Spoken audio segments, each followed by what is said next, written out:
Hi everybody, this is Anne Emery with Excel for Evaluation. In this video demonstration, I'm going to give you a quick overview of a technique that I use all the time in my work, and that's making automatic data tables using COUNTIFs and drop-down menus. I'm not sure if anybody else out there is using this technique, so I wanted to put it out there and just give you a general overview of what I do.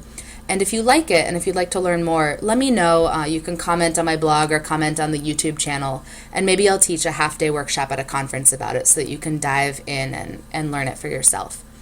So when I talk about data tables, this is what I mean, the screenshots over to the right. These are question by question tables that break down the percentage of people who selected each response option. This is the type of thing I typically include in an appendix or maybe use as a handout at a meeting or just to have documentation showing exactly how people responded. And I do not do these by hand, so I'd like to show you a quick overview of the magic behind the scenes that happens. Here's what the data looks like. This specific survey was about 75 questions long and there are a few hundred responses to it. And if you scroll over, you can see it's just kind of 3s and 2s and 0s and 1s. So pretty standard setup here. And this is what the data tables look like. And I'm going to show you the drop-down feature first, and then we'll dive into the COUNTIFs formula. So right now we're looking at data just for Community 10. And then if I go up here to my drop-down menu, let's look at Community 1.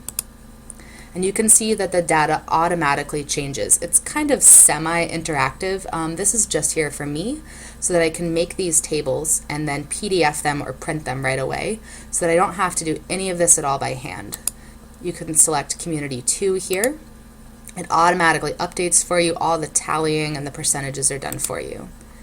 Community 3, same thing, it automatically updates. So then what I do is I just save as, and we'll put it on my desktop. And I save it as a PDF,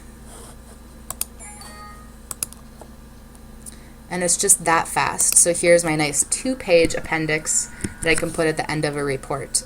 And I just do that, 10 times for each community. You can automate this entire process with VBA code, but that takes a little bit longer to set up. It takes me about, 30 minutes or 45 minutes to kind of set up the formulas for this, so it's pretty quick from start to finish. Okay, so what's going on here is that there are some formulas behind the scenes that kind of automatically pull in the data for you. So if you're not familiar with this view in Excel, everything that's white right here is the print preview. That's what gets PDF'd or printed out. And then everything in gray is the back end behind the scenes magic that you need to know about. So let's check out this one right here. This is the COUNTIFs formula, and COUNTIFs is basically filtering or culling down your data for you. So out of that data sheet that we looked at a moment ago, there are kind of 3 steps to this filtering. So it's looking only in column L, and then only in column O, and then only in column AF.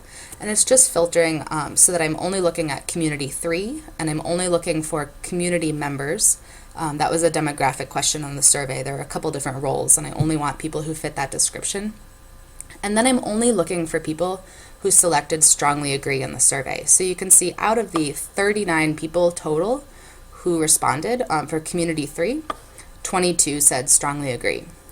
So then over here, I just do another step of math. I turn those raw numbers into percentages, and I've added a little bit something extra in my formula. I've added a dash. So if 0% of the people selected that response, I just put a dash instead of having 0%.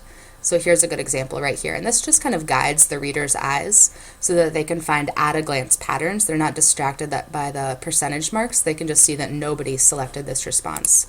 So that when you go through all the communities, you can see the general pattern. Like here, everybody selected strongly agree or agree. And then I've also used conditional formatting so that anything above a 50% automatically turns bold, and anything below a 50% is just regular text. Just one more thing to kind of guide people's eyes, and they can see generally how the responses shook out. So I hope you enjoyed learning about this technique. If you use it yourself, please let me know. And if you'd like to use it, please let me know. Just comment on the YouTube video itself or comment on my blog wherever you happen to be watching the tutorial. And let me know what you thought. So thank you so much.